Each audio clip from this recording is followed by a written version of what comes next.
person sees a bag of fentanyl, we save a life. And that's the way we think about it. So today, I want to thank everybody here, our federal partners, HSI, ATF, we're always working together, but our state partners and our local partners that have come in and just bought in totally to allow us to come in, help them. DEA cannot do this by ourselves. It's impossible. We have to have police departments like Hammond PD and Ponchatoula, and these police departments that we work together every single day. We have to have them to be successful. And I see a lot more wins like this, more arrests, more seizures coming. So I wanted to tell everybody here, we appreciate it and the support and everything that we do. Thank you.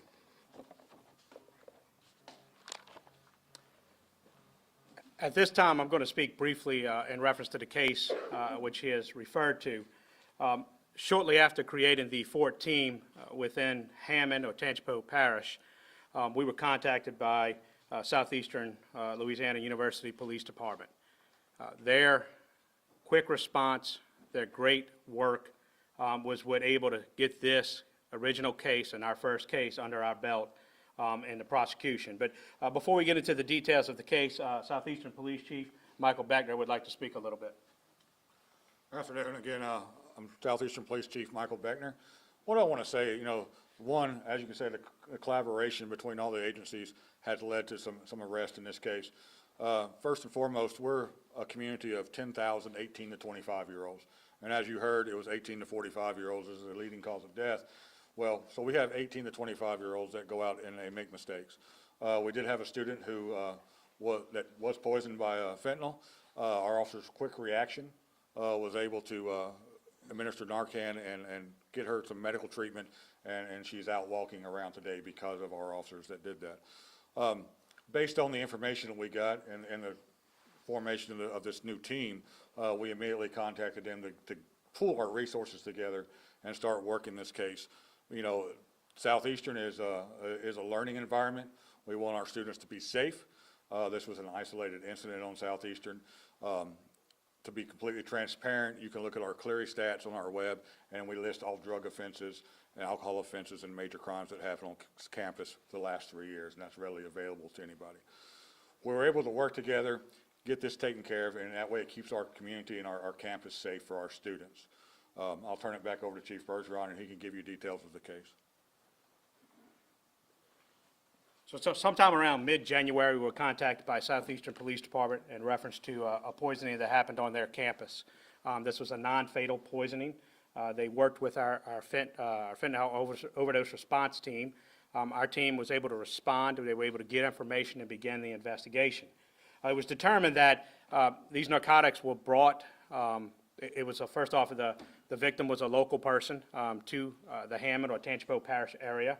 The fentanyl was brought to this person from yet another local person who was not a student.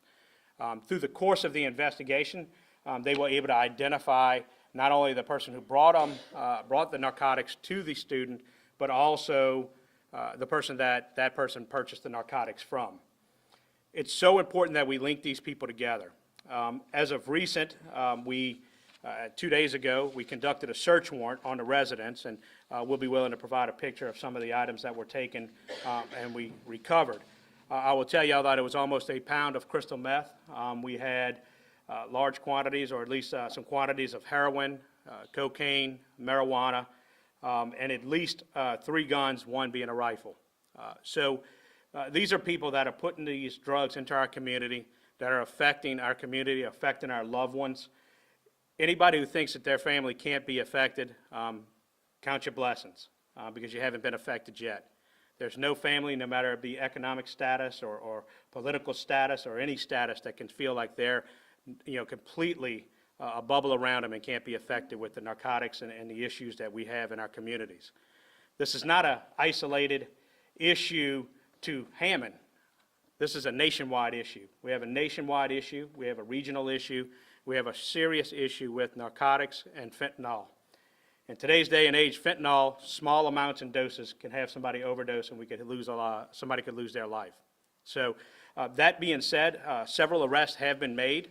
The arrests that have been made so far, it was a Shaheem Pines, was booked for the following charges: 2 counts of distribution of Schedule 1, 3 counts of distribution of Schedule, 5 counts of distribution of Schedule 1, 5 counts of possession with intent to distribute Schedule 2, 3 counts of possession of firearms in the presence of the narcotics, as well as attempted murder charges. We've charged people for a long time with the narcotics. The new thing that we're stepping up is we're going to charge these criminals that are selling the dope, that are having people get poisoned, come close to losing their lives or lose their lives with the attempted murder charges. The district attorney's office has been gracious to get on with us. We're working hard. This is not something that's regular, guys. It's not something that happens all the time. This is actually fairly new with us charging people with those attempted murders. But I can tell you that we're willing to be the pioneers to go after these drug dealers in this way. The other person, 2 other people that were arrested, it's Kawish, sorry on the pronunciation, Brown, also booked with multiple drug offenses, possession of firearms, as well as going to be the attempted murder. And then there was a 3rd person that was arrested. Sorry, I'm looking for the name now. Mr. Mark Fridge III was also arrested, and this is the person who actually delivered the narcotics to the person that was poisoned. Listen, it doesn't matter if it's a person that goes to Southeastern or a person in our community. It's a person that's affected. It's a family that's affected. It's something that we have to be vigilant, and the only way we can accomplish this is by working together. This is a testament to what we can accomplish when we all work together. Everybody came together. They got the job done. Once again, I can't praise Southeastern Police Department and the university for such a quick response.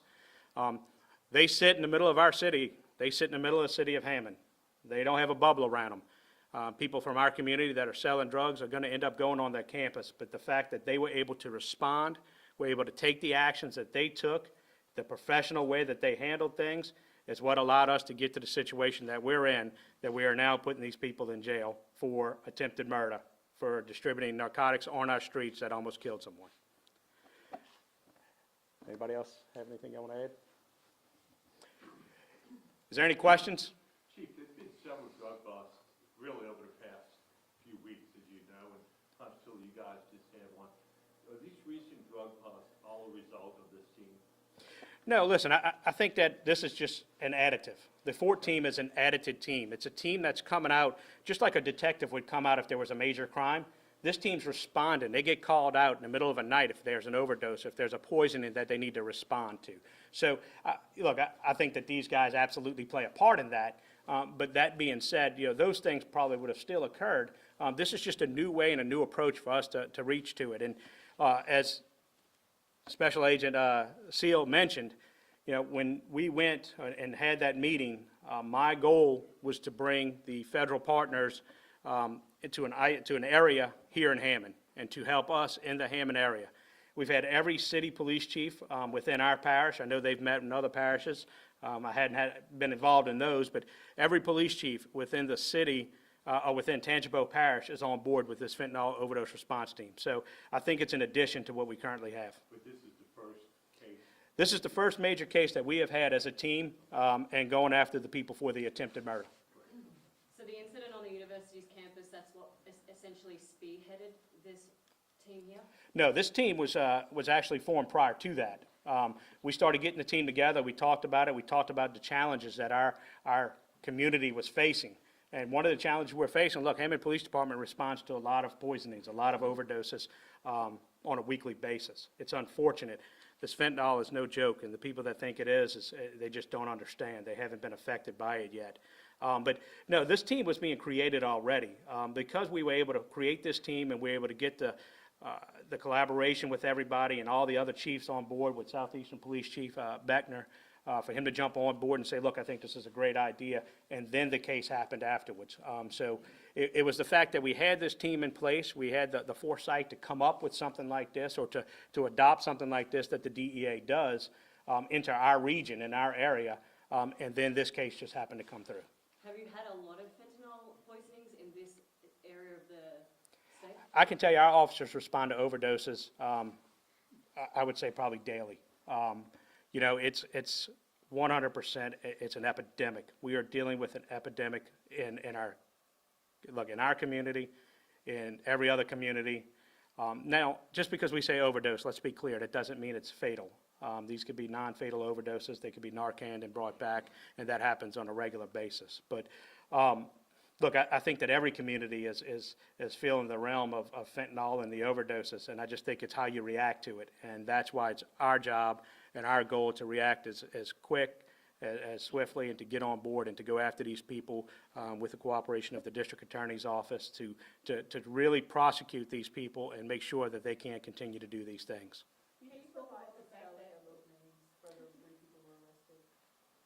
If you don't mind, I can provide them to you after the fact. You just spoke about the fact that the university is in the heart of Hammond, so what message do you want to send the students so this won't happen again? You know, the message I want to send is this. First off, Hammond is a great community. Southeastern is a great university. We're a safe community and we have a safe university. That doesn't mean we live in a bubble. You know, the message I want to send to parents is, number one, you can feel safe sending your kids here and trust that you raised them the way that you should have raised them, and they're going to listen to you when they do that, when they come to this university. But don't assume that whether it be any type of drug is okay to use. In today's day, when they lace the drugs with fentanyl, such a small dosage of fentanyl can kill you. It's just not worth it. Come to school, get your education, enjoy yourself, have a good time. Enjoy the fruits of our city and our community, but be careful on what you do. Don't make the decisions that you wouldn't make in front of your parents. What's the, I have a question just about logistics. So is it specific officers at each department that go out if there's a call for an overdose? Or how does it all work? It is. So the one thing with Hammond Police Department is we have several officers that are task force officers. We have what they call TFOs. We have TFOs on Homeland Security Investigations, HSI's team, ATF, as well as DEA. So yes, it is a specific team that is put together. It's officers that get extra training. They get the little bit furtherance. They work with the district attorney's office closely, and that way they can go out, and it's just like a detective who would respond to a major robbery scene. They have the extra training, the extra expertise to go out and be able to work this case to where we can do the best we can to put ourselves in a situation to not only get prosecution but conviction. Chief, how many members are on this team combined? So I will tell you, as of right now, every city police department in Tangipahoa Parish has agreed to participate in the fentanyl overdose response team.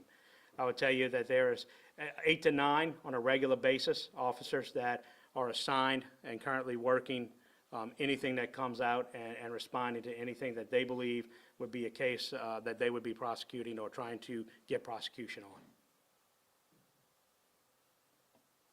Is there any other questions? Chief, just to be clear, you said that Mark Fridge III was the individual that was arrested in connection to the student that overdosed a couple days ago? All 3 subjects that I mentioned their names were arrested in reference to that overdose. All 3 of them were arrested. The Fridge individual was the one who actually delivered the narcotics to the person. And they were arrested in connection to the search warrant. They were arrested in connection to the whole investigation.